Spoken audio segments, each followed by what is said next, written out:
राज्यभर बच्चू कडूंसह प्रहारच्या कार्यकर्त्यांचं आंदोलन। बच्चू कडूंसह 18 कार्यकर्त्यांवर अमरावतीमध्ये गुन्हे दाखल। अमरावती नागपूर महामार्ग रोखल्यानं वाहतूक कोंडी झाल्यानं कार्यकर्त्यांवर गुन्हे दाखल। आगामी निवडणुकीमध्ये महिला उमेदवारांची सासर आणि माहेरकडची दोन्ही नावं ईव्हीएमवर येणार। निवडणूक लढवण्यासाठी इच्छुक उमेदवाराचं नाव मतदार यादीमध्ये असणं अनिवार्य। विधानसभा निवडणुकीनंतर नागपूर जिल्ह्यामध्ये तब्बल 80,000 मतदार वाढले। 1 जुलै 2025 पर्यंत जिल्ह्यामध्ये 45,97,343 मतदार। आगामी निवडणुकीमध्ये समीकरण बदलण्याची शक्यता। कृष्णा खोऱ्यामधील कामांचे 1,300 कोटी रुपये रखडले। निधी 4 महिन्यांपासून रखडला। उर्वरित कामांसाठी अधिकाऱ्यांच्या समोर पेच। बडतर्फ पीएसआय रणजित कासलेचा अटकपूर्व जामीन अर्ज बीड न्यायालयानं फेटाळला। रणजित कासलेनं जातीय तेढ निर्माण करणारे वक्तव्य केलं होतं। धनंजय मुंडेंबाबतही आक्षेपार्ह विधान केलं होतं।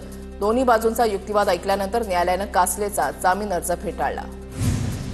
व्हॉट्सअपची सेवा डाऊन, मेसेज पाठवण्यास आणि स्टेटस अपलोड करण्यात अडचणी। हजारो व्हॉट्सअप वापरकर्त्यांना अडचणींचा सामना।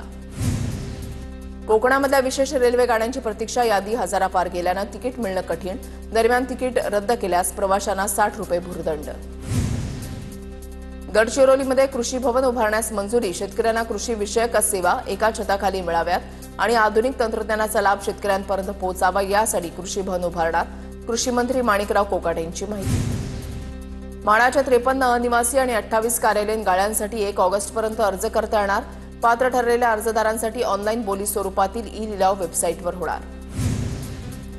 नवी मुंबई विमानतळासाठी 285 पोलीस पदांना मान्यता। नवी मुंबई आंतरराष्ट्रीय विमानतळाचं उद्घाटन लवकरच होण्याची शक्यता।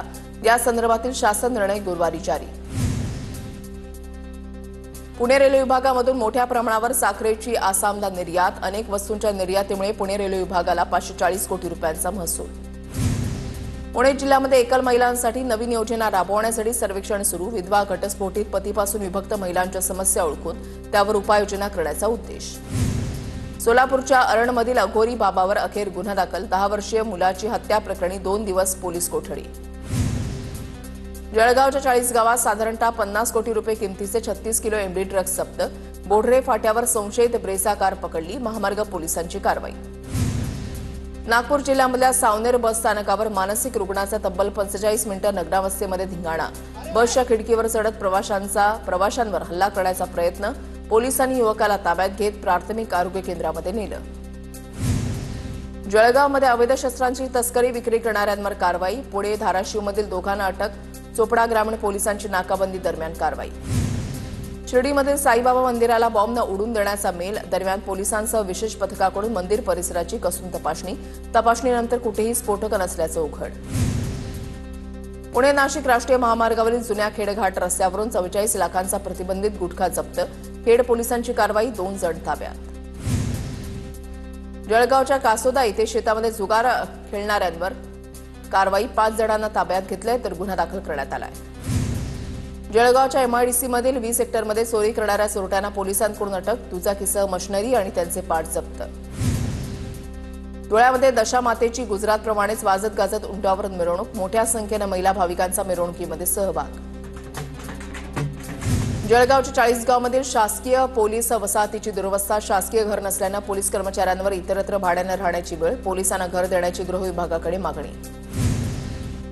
बीडच्या अंबाजोगाईमध्ये जबरदस्तीने पैसे ट्रान्सफर केल्याची घटना। गॅरेज चालकाला धमकी देत फोन पेवरून 84,000 रुपये उकळले। अंबाजोगाई शहर पोलीस ठाण्यामध्ये गुन्हा दाखल। दोघांना अटक।